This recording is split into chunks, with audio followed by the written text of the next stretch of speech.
Well, hello everyone, and welcome to CAA's fourth and final quarterly webinar of 2025. We've made it to December, folks, so it's very exciting, I think, for a very busy year.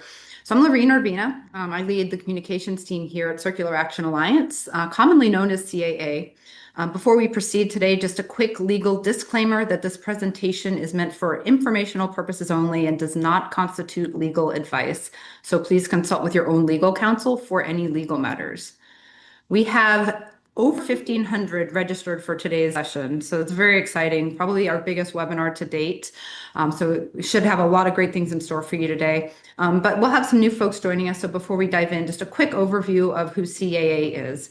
So we are the nonprofit producer responsibility organization responsible for implementing the circular economy through paper and packaging EPR. CAA was founded in 2022 by a group of companies spanning the food, beverage, consumer goods, and retail industries, all to help producers meet their EPR obligations and drive towards ambitious goals that further packaging circularity. So for nearly 3 years now, CAA has been pursuing our mission to help producers comply with EPR laws, deliver harmonized best-in-class services, and work with governments, businesses, and communities to reduce waste and recycle more. Before we jump in, a few quick announcements. First, this webinar is open to all interested parties. It will be recorded, and we will share the slides on the website in the coming days. So no need to take feverish notes. We will be sharing this material with you. We will open for Q&A at the end of the session and answer as many of your questions as we can, certainly taking the ones that are asked most often and prioritizing those, watching for those trends. So definitely get your questions into the Zoom Q&A feature so we can get to those at the end of the session. We do review all of the questions that are submitted, so even those that we aren't able to answer live, we will use those to inform future content, and we'll provide updates as we can on those as well. And then finally, before we dive into the meat of the session today, just want to give you a quick overview of our agenda. So first, you'll hear from Jeff Inch, our SVP of Producer Services, who will provide an update on key dates and actions for producers. Next up, we will dive into CAA's fee-setting methodology with Aaron Berman, our VP of Data and Analytics. After that, our state executive directors, Kim Holmes, Yuri Freeman, and Emily Coven, will share updates on Oregon, Colorado, and California. And then finally, we'll close things out with Kristen Noeth, who will talk through what we're doing and what we're seeing in emerging states that are looking at EPR. So we have quite a bit to cover today, and only an hour to do so. So with that, I will turn things over to Jeff to talk about producer services. Thank you very much, Lorene.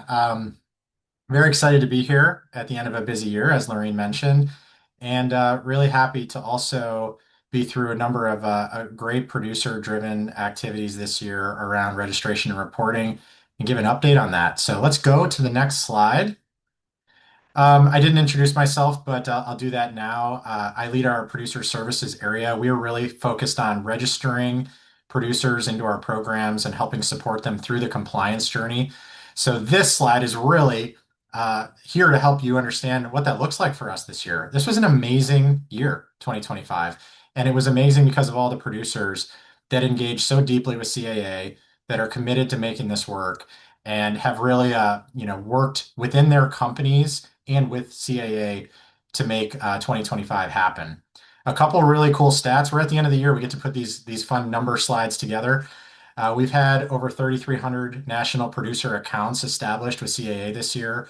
And we've begun to really, as we operate these programs, look at different definitions here.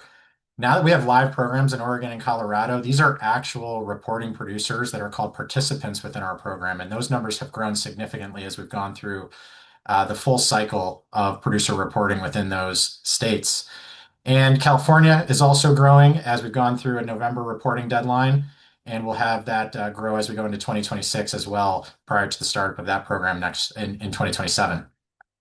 Minnesota, we did a registration cycle, and Washington has an ongoing registration cycle, which I'll talk about in a second. So just amazing movement on registration and participation of our producers.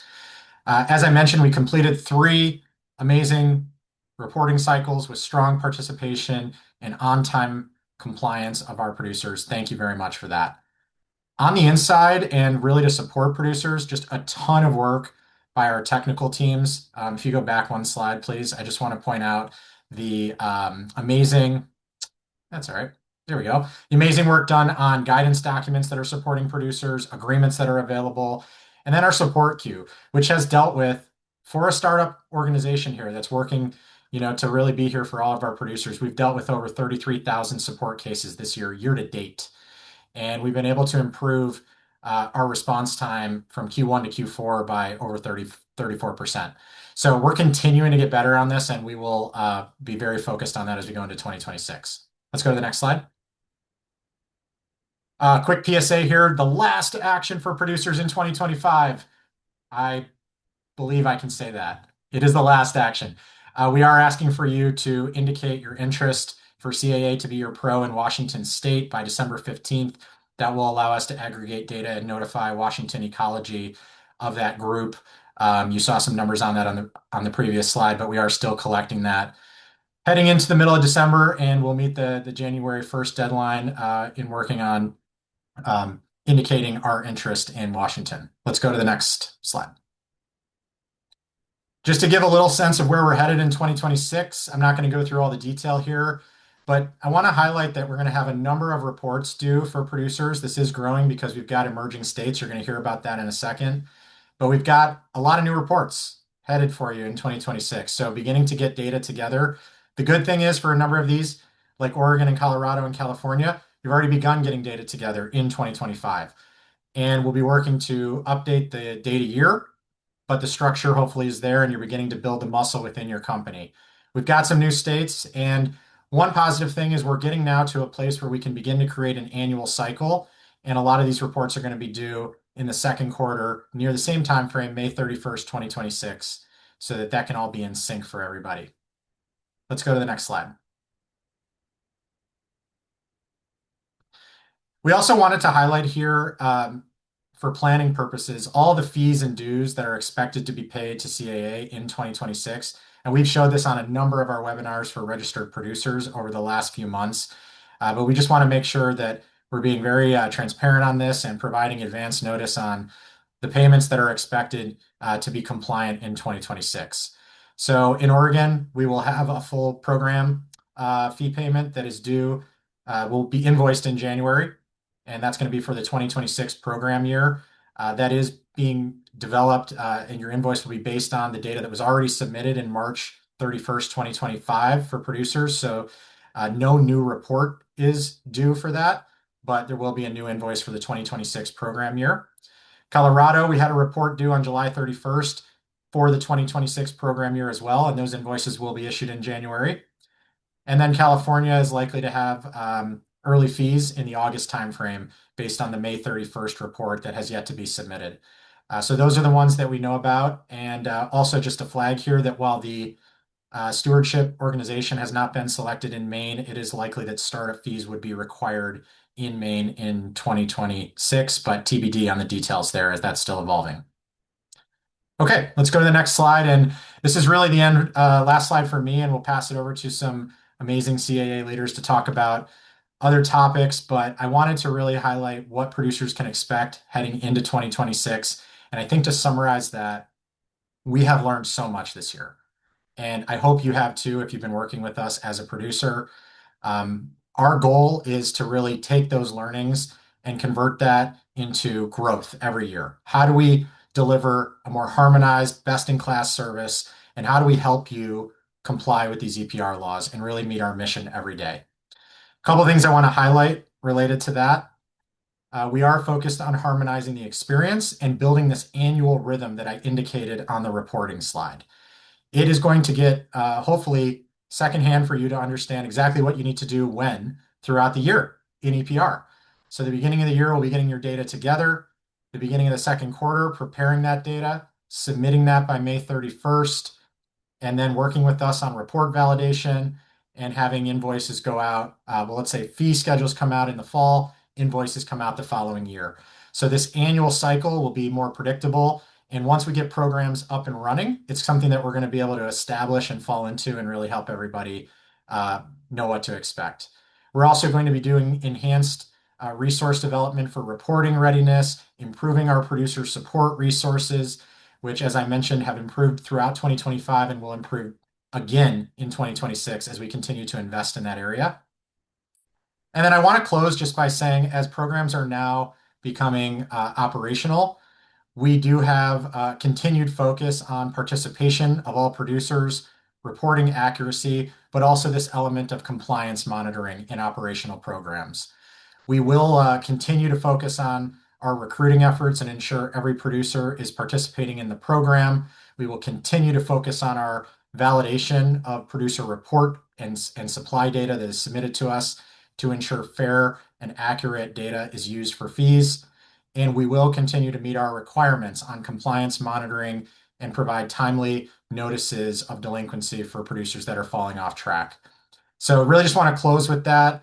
And once again, thank everybody for a wonderful 2025 and pass it on to the next speaker, which is Aaron.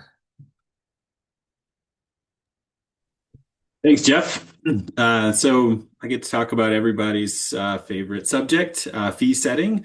And so this will kind of walk through the methodology that we use for allocating the different the fees that or the costs of each of the programs to all of the different fees to the different materials. So next slide, I'll walk through this for everybody.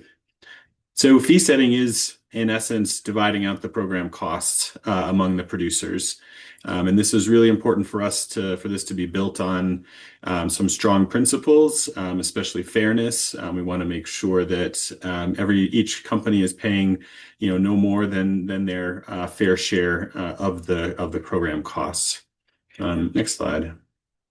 So I'll walk through the 7 principles that we've developed that we really use to guide our fee setting. And the first one really being harmonization. And so harmonization is something that's important, obviously, as more and more states have passed EPR laws, making it as easy as possible for us to, sort of have the same fee setting methodology and across different states. It's not always possible. Some states have specific requirements, and certainly if we do end up becoming the stewardship organization for Maine, they do kind of have their own methodology there. But anywhere that we can, we're going to continue to use the methodology that I'll review today. Fairness, this is important for making sure that we're covering all of the materials that are, submitted or they're supplied into the state. So this would include ones that aren't recycled as well. And so we do distribute the costs over all of the supplied material to make sure everybody is paying for their fair share. Anytime there's costs that are specific to a material, those costs will be, will be assigned to that material. So if we're doing a special collection system, or if we're, supporting end markets, those investments would be tied to those materials that would benefit from those. On the other side, materials that have revenue associated with them are going to have that revenue count and reduce the fees that are associated with them. So this is important for materials that have high commodity revenues. That really helps to lower the fees for those. Eco-modulation is something we won't talk about too much today, but it is something that we factor into the fee setting, and it's in many ways in addition to the base fee setting. And so this is where, we're trying to, sort of encourage companies to meet measurable environmental objectives. And each state may have a little bit of difference there. Certainly right now they are. We're going to be working hard over the next year and for future states to have a standard set of eco-modulation criteria, knowing that it's important for companies to be able to make investments in changing packaging, and knowing what kind of benefit would come from that is important. Responsible end markets are a concept that's important in the US EPR. It's something that you're now seeing more in Canadian and European as well, but it's really making sure that there's the material is making it to an end market that is meeting all the environmental goals and everything like that, making sure it's not getting sent off to another country where it could have negative environmental impacts. So we're building out a program, and the fees will go towards funding the responsible end markets. and auditing and all of that. The final one is clarity, and that's what the purpose of this presentation is to walk everyone through how it is that we allocate the costs across all the different materials. Next slide. So at the very basic level, your fees are going to be the program cost divided by the producer supply. And so this producer supply is very important, which is where all of the producers, all of you, many of you on the phone here, fit in. And so this is something where it's always in you would submit your data to us, report your previous year's supply data into that state. And then we use that as an input into the fee setting methodology. And we also then the other major one being the program cost for that year. So it's the budget, the supply are the two of the main ones that we use. Obviously, once we want to start to see differentiation between the different materials, since on a per pound basis, many materials are easier to recycle or easier to handle than others, and so we want that to be reflected in the fee schedule. So next slide. It's the kind of the third piece of it is, so as I talked about, kind of the total program cost is the one on the left. These are going to be it's really state by state what we have to pay for. And so in some states, like Colorado, we pay for the whole system, collection, transfer, processing, sending it to an responsible end market. Some like Oregon, we only are paying for the processing and transfer of material and collection of glass. So there's a little bit more specific. So each one will be unique as to what we have to pay for. And that's kind of the big, one of the first things that we'll put into the methodology. As I mentioned, the supply on the right. And then this relative material cost is really kind of the heart of the methodology, which we use to try to understand the differentiation in cost for handling each of the different materials. So I'll go through that. I've got some detailed slides to walk through what we call our cost to manage model. Next slide. So there's a 6-step process, and if you've been lucky enough to see the new infographic that's on the website, that explains our fee setting process. This will look familiar to you. A lot of these are pulled directly from there. So we start, as I said, by building the state budget. We'll walk through kind of creating these material indices. There are some unique cost drivers that, for each of the different, sort of stages of collection and processing. And we'll walk through exactly what each of those are that would, kind of differentiate the different materials.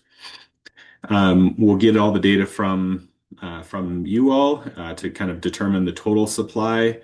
And then we're going to allocate those costs and the revenue using that material indices and the supply in each category.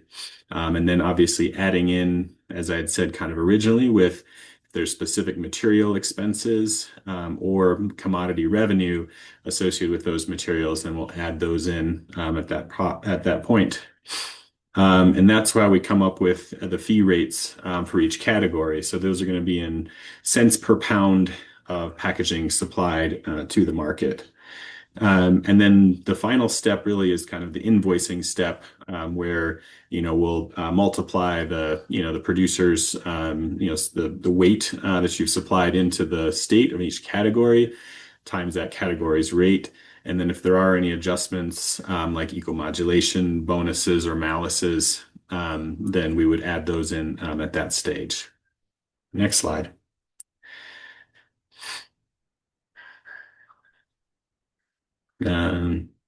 Yeah, so like keep going. So we'll basically, as we're building the state budget, there's kind of 4 buckets of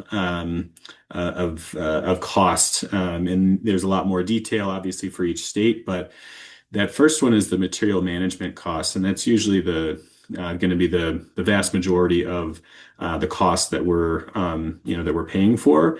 So this will be reimbursement to individual service providers like haulers or recycling facilities, MRFs, transfer stations, all of that. So kind of the hard costs, operating costs of the program. We also would include here, service expansion. So in Oregon, for example, we're expanding recycling to lots of areas that don't have it currently, and so we're funding, carts and trucks and things like that for the local municipalities or the local haulers. And then, we may also be doing investments into recycling facilities to make them more efficient, or to be able to capture a wider range of materials. And those would all be focused in, again, this kind of material management cost. The non-material management costs, those are going to be like regulatory costs. So in many cases, in addition to paying for the program, we also have to pay for the regulators' costs to manage the program. Education and outreach, we often put into the non-material management costs since it's broadly across all of the different materials. We also do sort of the program, our program plan development, and then the program administration. So those would all be kind of under that bucket. We do have program reserves. We're often required to have a specific amount of reserves, and so we make sure that we have that so that in case there's changes in the material values or other things that come up during the year, budgets might not be exactly as we had predicted, then we've got some of that working capital to be able to pay. We also have some eco-modulation incentives that we might have a reserve built up for as well, in case we don't quite know how many people will apply for a program in that year. And then I mentioned the material specific costs. Next slide. So this is the fun and interesting part, at least for someone like myself who's been, modeling and interested in cost allocation across recycling programs for many years.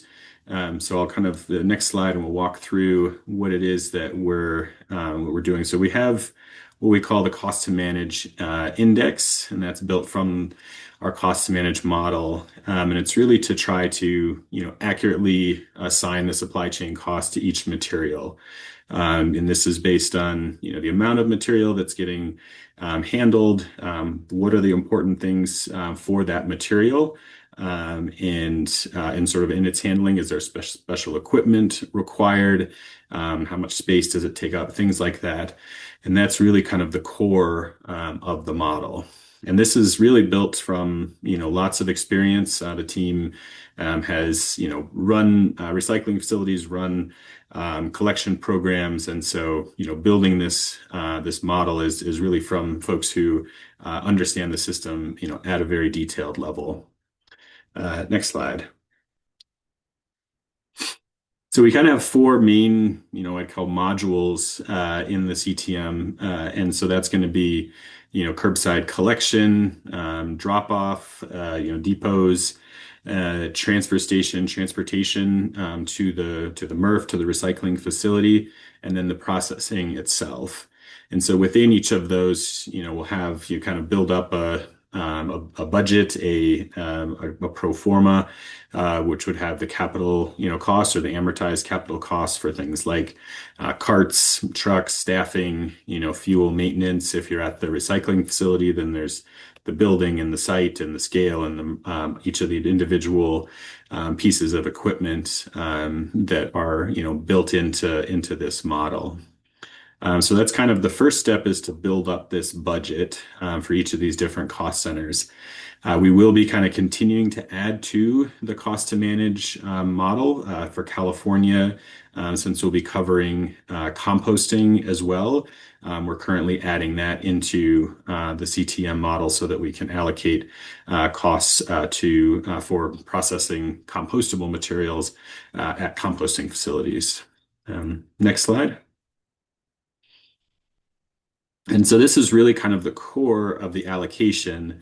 And so for each of these different cost elements, we'll have different ways that we're going to allocate those costs based on sort of the critical, limiting factors for those costs. So you can see the first one, the carts, or, the dumpsters. those are going to be allocated by loose volume. And so basically, because the limiting factor is the size of the cart of the container. And so each of the different materials will take up space in that cart. So we would allocate that cost using that loose volume. Once it gets pulled into a truck, then we're going to use a different volume to be estimated the compacted volume or the compacted bulk density of each of the materials. And so some materials will be able to be compacted more, some less, and so that'll have that effect. You can see some of them might be allocated equally across all the materials. When you get into the recycling facility, we really do model the overall process there, and so associating individual pieces of equipment with certain materials that they're there to sort or to pull out or to help clean up that stream. And so that part gets very interesting to allocate the costs for those pieces of equipment and the kind of the space that they take up without the building. So all of these different costs, all these little elements, all get combined into an overall cost per ton that is then used as a benchmark to create this CTM index. Next slide, and we'll look a little bit about like what that index. It basically is, we take the lowest cost per ton and give that a CTM value of 1, and then all of the rest are a ratio of that. And so you can see that a lot of the more dense, heavier, easier to process materials are the ones that are going to have a lower CTM index. As you start to go over to the right, you'll see that these are going to be the less dense or the ones that are going to be more difficult to handle. So that's kind of the CTM index, and that's where we use as this core sort of differentiator between the different material categories. Next slide. So this is, go ahead and do the next slide.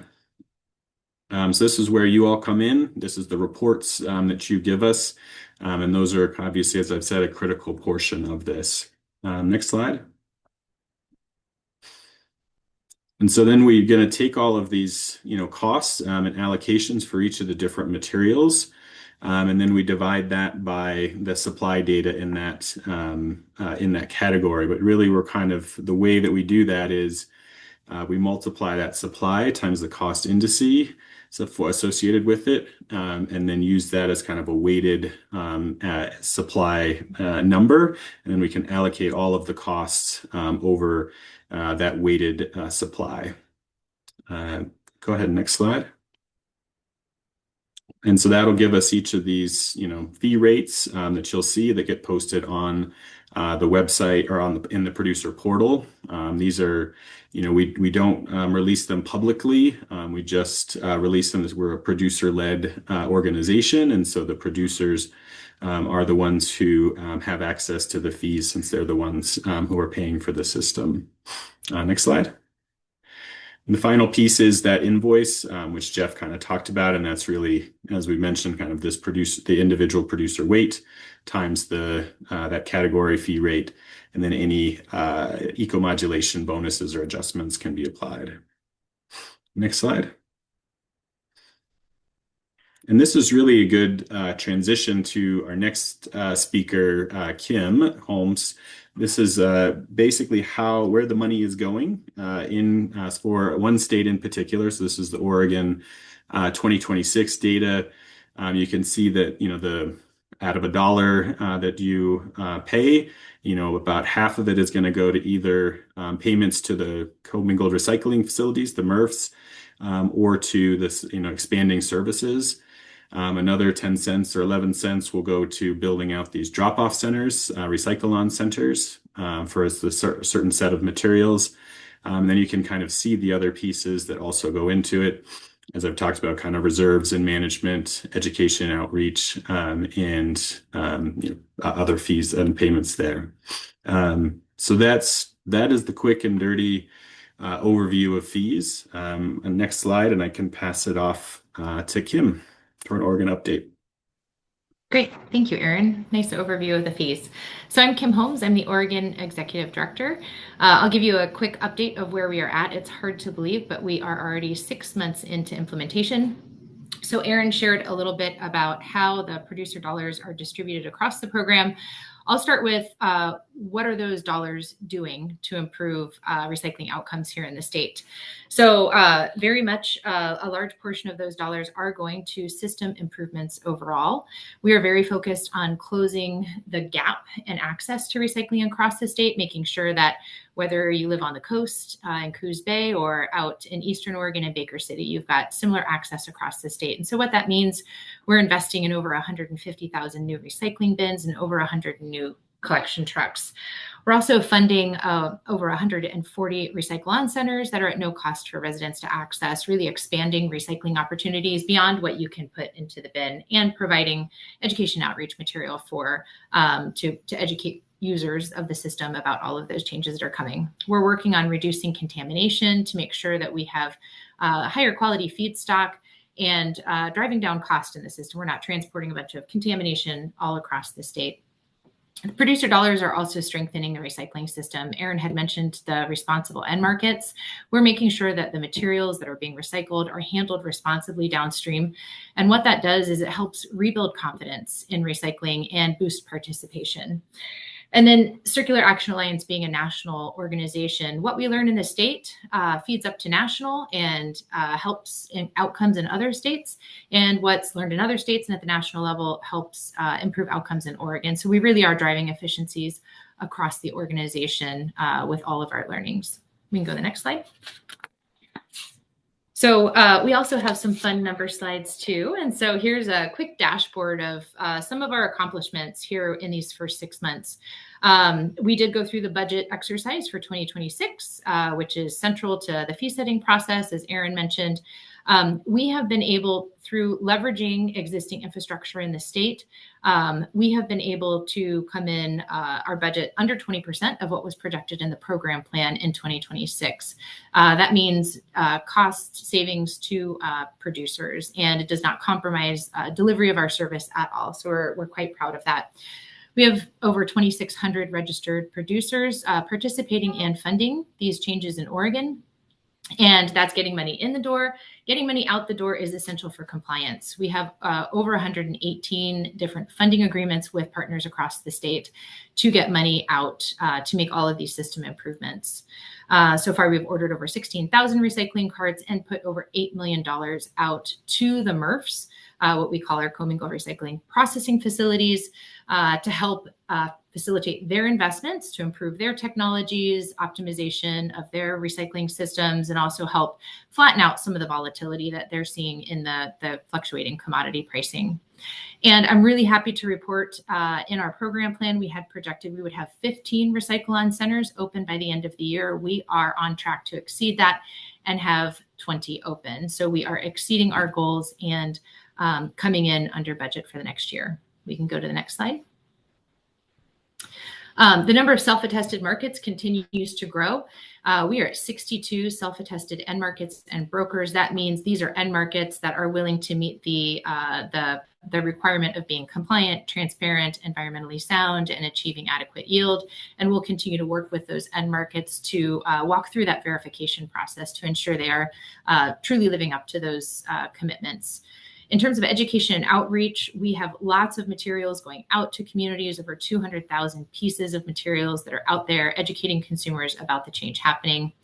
We've got over 10 trucks. We'll have 10 trucks ordered by the end of the year, over $2.1 million out to communities to begin that contamination reduction programming, really targeted education to help consumers recycle right.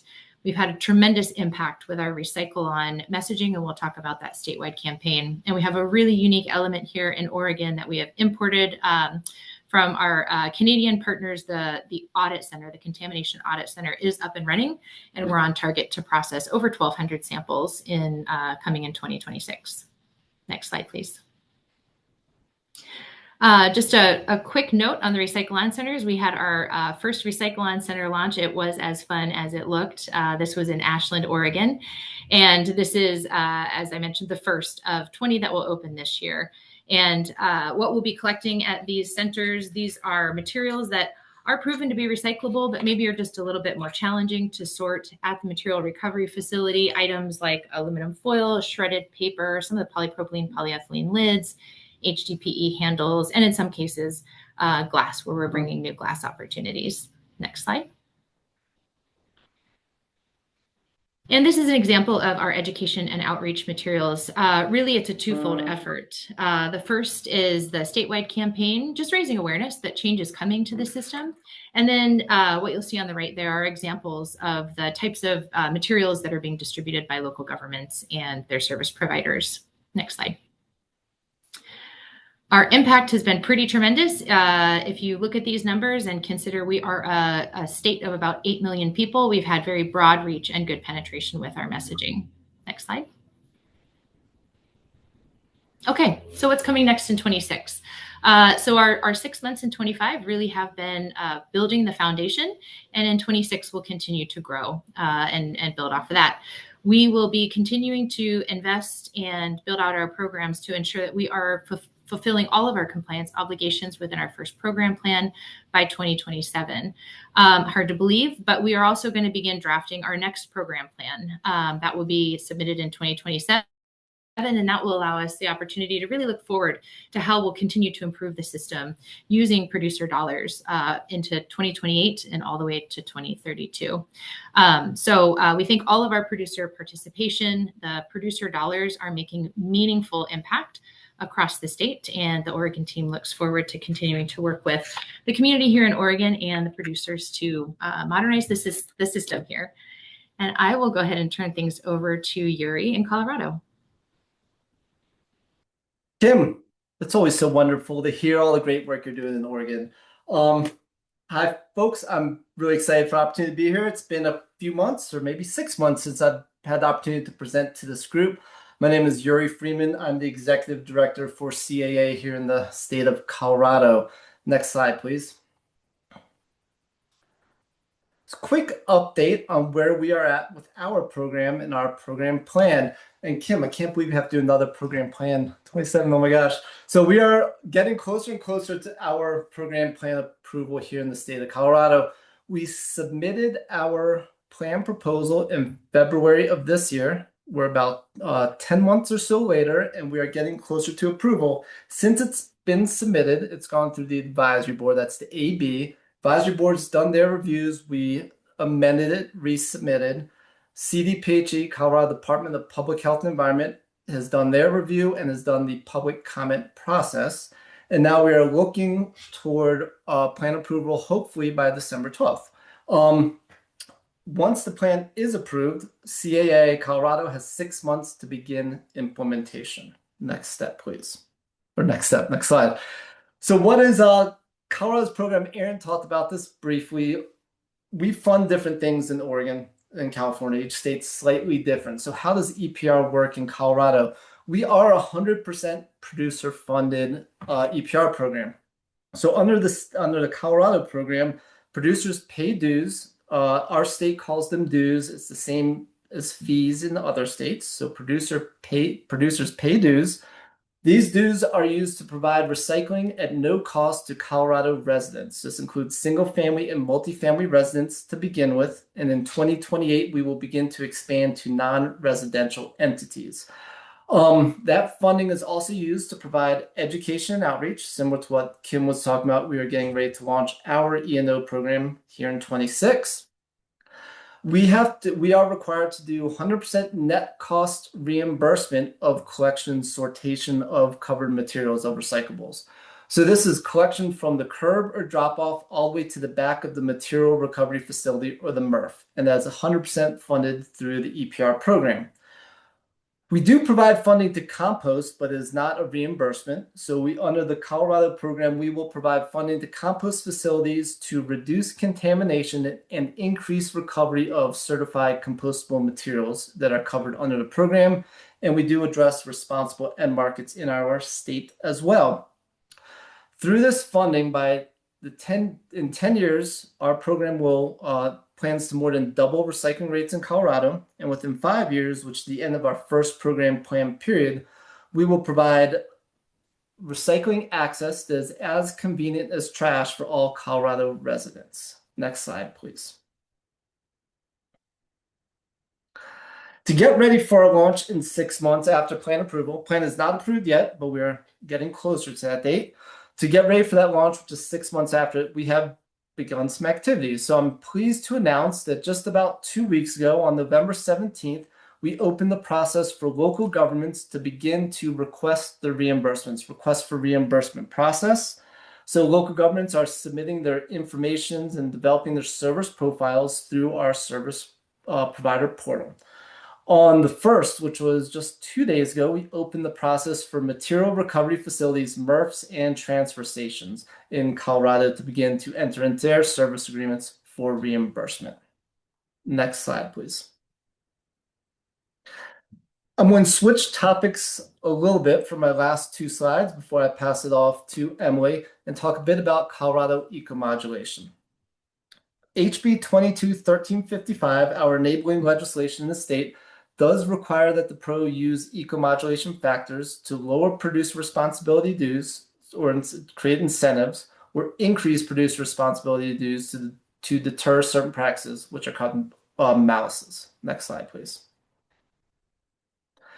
So the ecomodulation factors in Colorado are shown on the screen. There are 7 factors. 5 of them are incentives that decrease dues, and 2 of them are malices that increase dues. On the right hand side of these columns, you can see the language from the Act. On the left, where it says factor, those are the factors that show up in the CAA Colorado ecomodulation. So we have reduction, enhancement, PCR content, reuse, refill, and high recycling rate are our incentives, and the malices are detriments and not on MRL. MRL stands for minimum recyclable list. So materials that are not on the minimum recyclable list have dues that are higher, will be ecomodulated if required to have dues that are higher than materials on the MRL. Next slide, please. For folks that want to learn more about Colorado's ecomodulation, there are a couple resources out there. Chapter 16 of the Colorado Program Plan, which is posted on CDPHE, Colorado Department of Public Health and Environment's website, has a chapter dedicated to the ecomodulation approach. For registered producers on this call, you can also look at the producer guidance, which was published on October 31st, or the Colorado Producer Dues Schedule, and there's additional information on both of those documents about ecomodulation. Thanks for the time, and I'm going to pass it off to my friend and colleague, Emily, to talk about California. Thank you, Yuri. And yeah, it's really exciting to see what's happening in Colorado and Oregon. It's like looking into a crystal ball for those of us here in California. So next slide, please. So a couple updates from California. I would hope that some of you have attended the webinars that we did over the course of mainly October, a little bit into November. We did 11 webinars on all sorts of different topics. Over 2,000 attendees attended the webinars, and we got a lot of questions during the webinar. And we also have questionnaires that we published that go a lot more into detail. So you could send in a question during the webinar, but really this is your opportunity to give detailed feedback on what we heard, what you heard that we are planning, and have your voice heard in the planning process. So we extended the deadline of all of our questionnaires to December 6th, which is basically this weekend. So this week is, if you haven't filled them out yet, please do go to this website address, circularaction.org/CA-consultation. You'll find 11 different questionnaires there. You don't have to fill them all out, but the ones that pertain to you, hugely important to make sure that we are representing the viewpoints and considerations and questions and concerns of all interest holders. I'm going to skip over reporting because we have another slide on that coming up. And in terms of the program plan, we are working hard on a program plan that we will be submitting to the CalRecycle SB 54 Advisory Board, Producer Responsibility Advisory Board on June 15th. That's a ways away, but it's going to be a big plan. So we've got a lot to work to do on that. So we're working on a first draft right now, finishing it up basically as we speak. And then we're going to go into a process where we're going to incorporate into that at all of the responses that we receive from the questionnaire. So again, hugely important to contribute, as well as the needs assessment that CalRecycle will be publishing on January 1st, and the final regulations. And I'll talk about that on the next slide as well. So next slide. So speaking of those final regulations, we are expecting those to potentially come pretty early in the new year. I think actually I'm mixed up on my slides, but I'll just go with it now. So CalRecycle submitted the regulations, final regulations, to the Office of Administrative Law on November 24th, and they have 30 working days to review it, which would put us potentially, if the regulations are approved, with final regulations being approved around January 9th or so.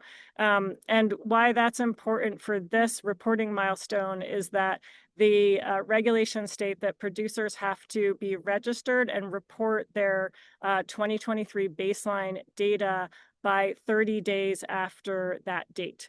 And so we're anticipating a February 2026 sort of final reporting deadline for this 2023 baseline data supply. However, we had an initial deadline of November 15th because it's incredibly helpful for us in terms of modeling our fees, like Erin was talking about, and building our source reduction plan. Two hugely important data points for CAA. So we're very, very appreciative of the many producers who are registered. Many of you out there, I'm sure, listening.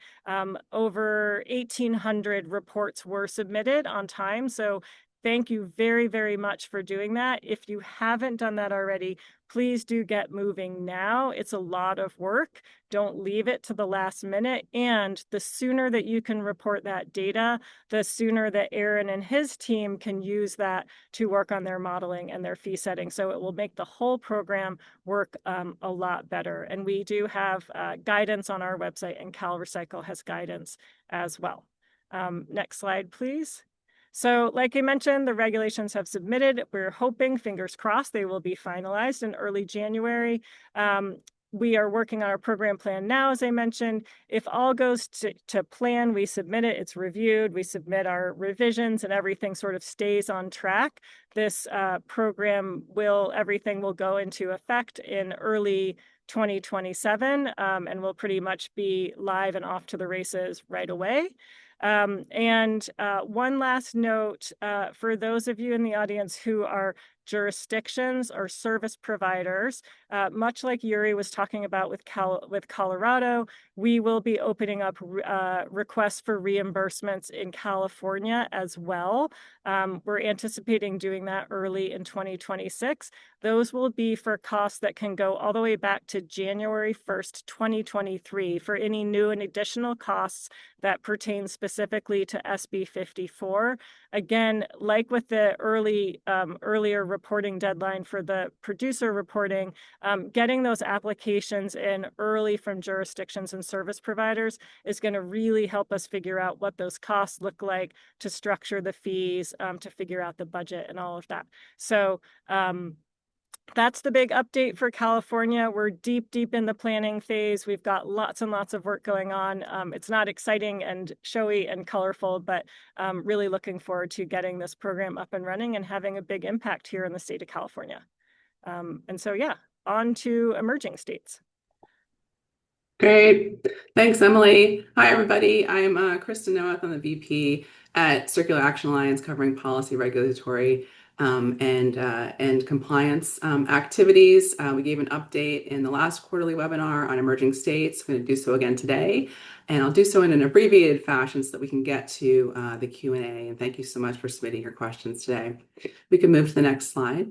Great. So what does emerging states mean to producers? Essentially, we consider emerging states to be states where EPR laws have passed and are in the planning stages. That's Maryland, Minnesota, Washington, and Maine. CAA is the appointed pro, appointed by the state in Maryland and Minnesota. We are not yet the pro in Washington and Maine. We anticipate pursuing the appointment in Washington, and we also anticipate responding to Maine's RFP, which is scheduled to be let for public response this month, actually. From an implementation timeline standpoint, the program plans are due in summer fall 2028 in Maryland, Minnesota, and Washington. And then Maine's program launches a little bit sooner. It launches in 2026. Early fees are required by statute in both Maine and Washington. Again, CAA is not the pro yet in either of those states. Whoever becomes what is called the stewardship organization in Maine, the SO, it's not similar to the pro language, it's SO language, will be required to collect startup fees from producers in 2026, and municipality reimbursements will start the following year in 27. Similar in Washington, requires the collection of early fees to fund program implementation before the producer responsibility plan is approved. We go to the next slide, please. So the following two slides we prepared for you. The first one's on emerging state EPR laws, and this is just a snapshot of each of those four state laws in terms of what's covered, what sectors are involved, is there full or partial recycling system funding, and what services are covered with those funds. Again, all these slides will be available to participants and to the public on our website after the webinar. And just quickly, the differentiation here between the four states and covered materials is Minnesota, Maryland, and Washington. Covered materials include packaging, paper products, and food serviceware. In Maine, it is packaging and limited some food serviceware. And in all four states, the sectors included are consumer packaging, and there is some limited industrial, commercial, and institutional as well. You can go to the next slide, please. And then similar to the laws chart on the previous slide, we wanted to give you a snapshot of emerging state status. So for each state, is CAA the pro? What is the status of the rules? You can see in Minnesota, the rules have not started yet. And Maryland, they're in the first round of rulemaking. Washington, not started yet. Maine has been going through the rulemaking process with revisions expected this month. Similar on the needs assessment, we just wanted to give you a highlight of where each state is. The cover material list as well, which is, of course, very important to producers. And then producer registration and reporting. So registration in Minnesota was due by July. Maryland, the portal opens in March of 2026 as planned. In Washington, the portal is open, and we'll talk about it in the next slide. Producers have the opportunity to select the pro that they'd like to work with in Washington. That is what the portal is open for now, primarily in Washington. And then in Maine, again, the RFP will be let this month. And when Maine selects the stewardship organization, that organization will then have 90 days to launch the portal. We go to the next slide, please. Great. So just a snapshot on how CAA is preparing. Again, we're working to become the pro in Washington. Producers can appoint a pro as your preferred Washington pro through the CAA producer portal. What CAA plans to do then, in discussion with Washington Ecology, which is the implementing regulator in Washington, is to submit the number of producers who have appointed CAA by December 15th of this month. In Maine, Maine again will issue the RFP in December to basically select a vendor of the state to be the stewardship organization. We intend to respond to that RFP as well. And then in Maryland and Minnesota, those states are a little bit further along. We continue to engage in regulatory development, working with the advisory council, advisory board, depending on the nomenclature in the state. Working as we can on the preliminary and full needs assessment in Minnesota, and then working on additional data collection and system analysis as we build out those programs. Thanks so much, and I'll turn it back to Lorraine.